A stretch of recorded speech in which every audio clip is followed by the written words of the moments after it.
Hey folks, this is Daryl Barnes again with Deacon Wealth Management and our Deacon Thinking segment.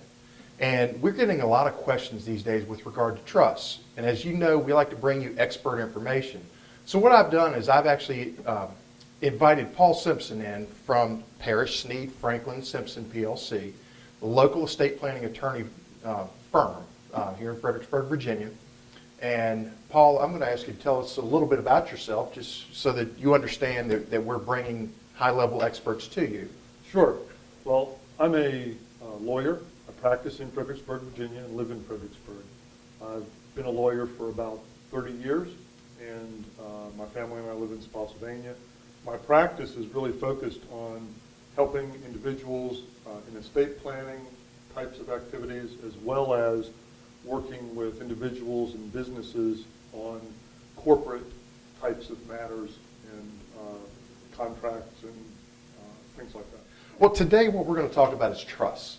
Where would you actually use a trust? Who's it appropriate for? How do they work? Okay. So I'm just going to let you define what a trust is. Sure. Well, a trust is basically a contract. It's a contract whereby you establish certain parameters on how you want, usually money, although it can be also real property or even personal property, what you want to have happen with that property.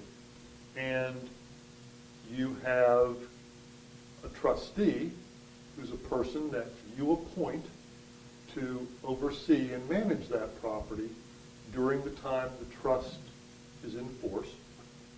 And then you have beneficiaries. Who is going to benefit from the trust? And trusts are good because, like any other contract, it's whatever you put down. You know, there's great flexibility in a trust, and that's why there are so many different types of trusts. The trusts that I expect a lot of your clients are talking to you about are generally revocable trusts. Some people call them living trusts, where a trust is created during a person's life, and the intent is most of the time as to what's going to happen to property in the trust after the person passes away. But there's a lot of other trusts as well. You can have charitable trusts, so that if you want to benefit a particular charity during your life or after your passing, you can use a charitable trust. There are pet trusts, where you have a particular pet that you want to be sure is cared for after your passing. You can do that. Another type of trust that some of your clients may have run into or heard about is a special needs trust, where there's usually a child who has special needs, and the parents want to establish a trust to ensure that the child is able to take advantage of all of the benefits that they may be entitled to under federal and state programs, but still have property and money usually set aside to make sure that that child's full needs are met and that they can better enjoy life.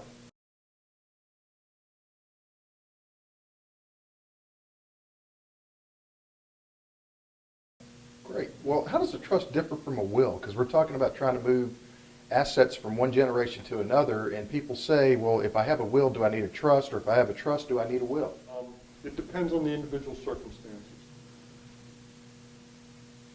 A will is a document that directs how your property is going to move from your estate to one or more beneficiaries after you die.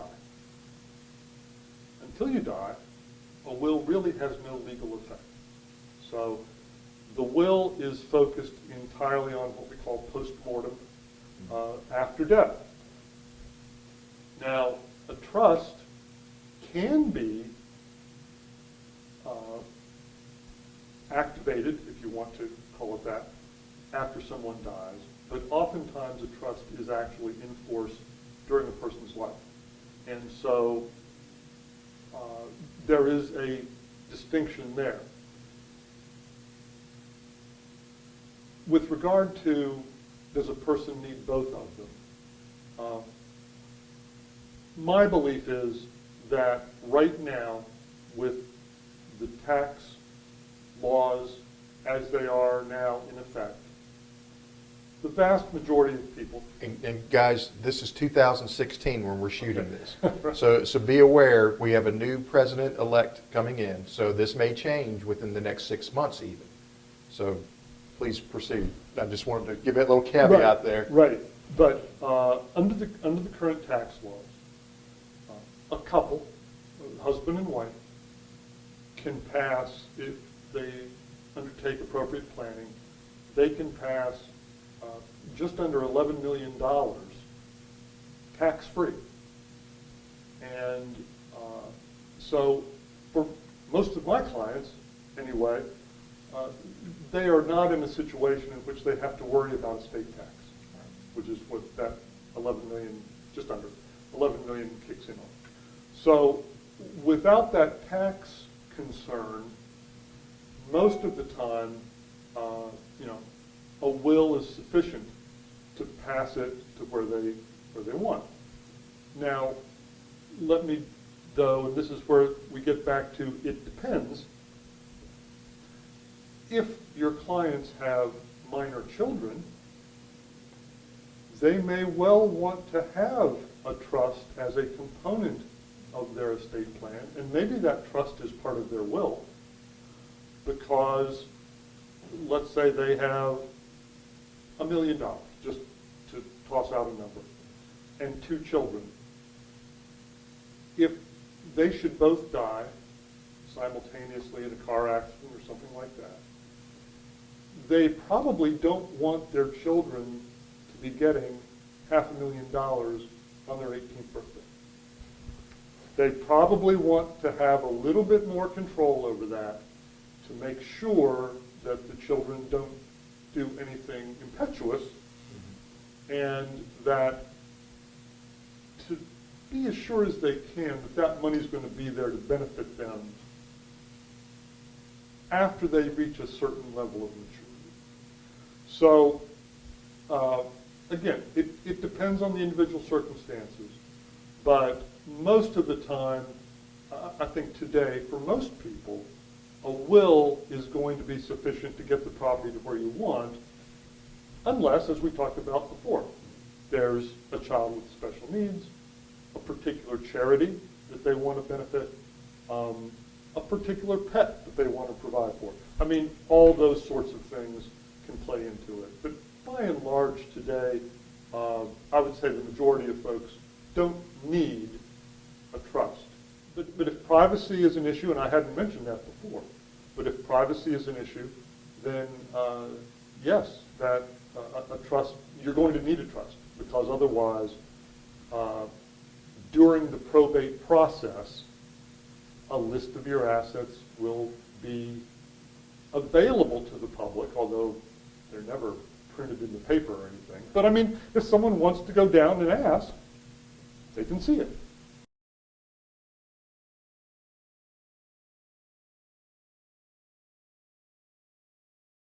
I mean, who can be a trustee? Do you have to hire a bank? Do you have to go to an attorney?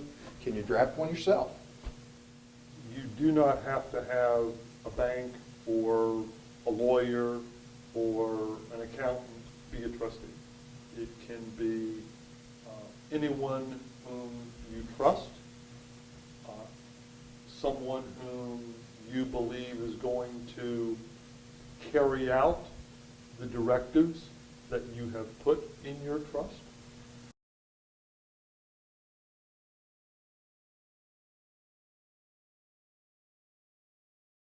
How important is it to talk to that person that you're going to name as the guardian? Well, or do you want to be the surprise?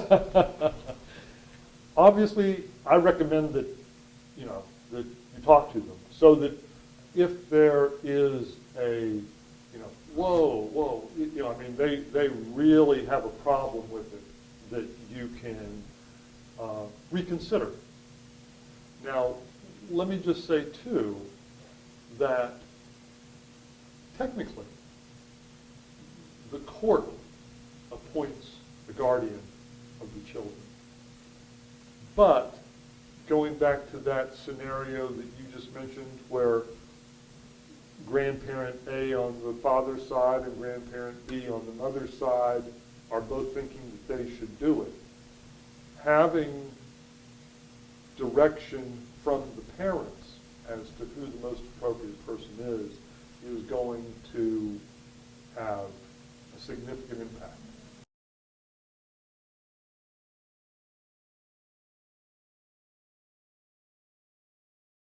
So what I'm hearing you say is in order to need a trust or to construct a trust, you have to have some certain criteria like privacy, control, those sorts of issues, or maybe you have an estate planning need, which is a little more unusual these days, but still a significant need. Can you just characterize that, like these three types of people need trusts, or is that not a characterization that makes any sense? Because as we're talking about using the proper tool for the proper situation, you can't really just say, oh, well, person A needs it, person B doesn't, person C does. You should probably have a trust. For tax reasons, because, I talked about the just under 11 million combined, because there's what's called, not to get too far down into the weeds, but there's what's called portability of this credit that can transfer back and forth between husband and wife. But from a tax planning perspective, every person has an estate, and every person has right now about $5.4 million that they can pass tax-free. As it happens, if you're married to someone, you can combine your 5.4 with their 5.4, and so thereby get 10.8, just under the 11 million we were talking about. But if combined you have, let's say, more than $6 million, you probably should be looking at a trust, just because tax laws can change. Right. Your financial, the amount of your assets could change.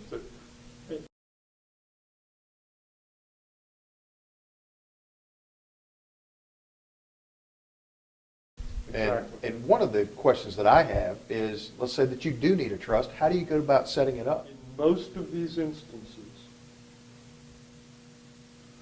where the issues arise is when the person is gone. Correct. And when that occurs, by definition, the one person that can clarify the ambiguity is not there and unavailable.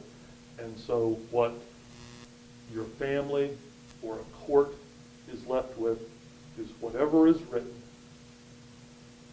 And their interpretation. And their interpretation. Well, and that kind of goes to some of our central core values as a firm, is we believe in stewardship. So we believe that you need to leave the world a better place than you found it. A trust can leave an estate intact. A charitable remainder trust might be able to benefit a charity, Sure. as an ultimate goal. Right. Making sure that the kids are taken care of if they have special needs. Again, Absolutely. special needs trust. All of that fits right into that. But what you also just said is, you were talking about the value of advice. We believe the value always becomes apparent. And if you are paying an attorney to draft a document, you're going to have a certain comfort level that you're not going to have if you go to LegalZoom and you hope you're right. Because hoping you're right and having a professional with 30 years of experience, there's a world of difference there. And guys, you've heard the old saying about you get what you pay for. Well, you kind of, especially with regard to professional advice, if you're finding somebody with the depth and breadth of experience of somebody like Paul, or using somebody like our firm with regard to financial planning or wealth management, that's a lot different than calling an 800 number and placing a trade or going to LegalZoom and drafting a document. So we think it's really important that you feel good about these folks. And I really do appreciate you taking the time and sitting down with us today, because what we're trying to do is to provide some world-class thought leadership to our clients and our prospects, and just make sure that we're out there touching people. Because if we're doing that, and I think we're putting good things out into the world, which will typically come back to us. So again, I do thank you. Really appreciate it, and we'll have you in future sessions. Great, look forward to it. And guys, if you want any additional information, Paul's contact information is at the bottom of this video, as well as Deacon Wealth Management's information. Feel free to call us, call Paul or his firm directly, or if you have any legal issues that you need to deal with, find a good professional, okay? Professionalism sounds easy to find. It's not necessarily easy to find, guys. There are a lot of people out there promoting themselves as pros.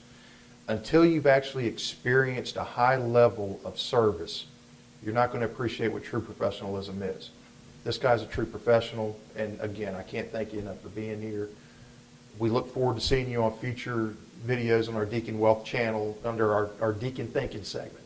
And if you have other topics that you'd like for us to cover, please feel free to call us. Our number is 540-371-8585, and you can always find us on the web at www.deaconwealth.com. Thank you very much, and we hope you have a great day.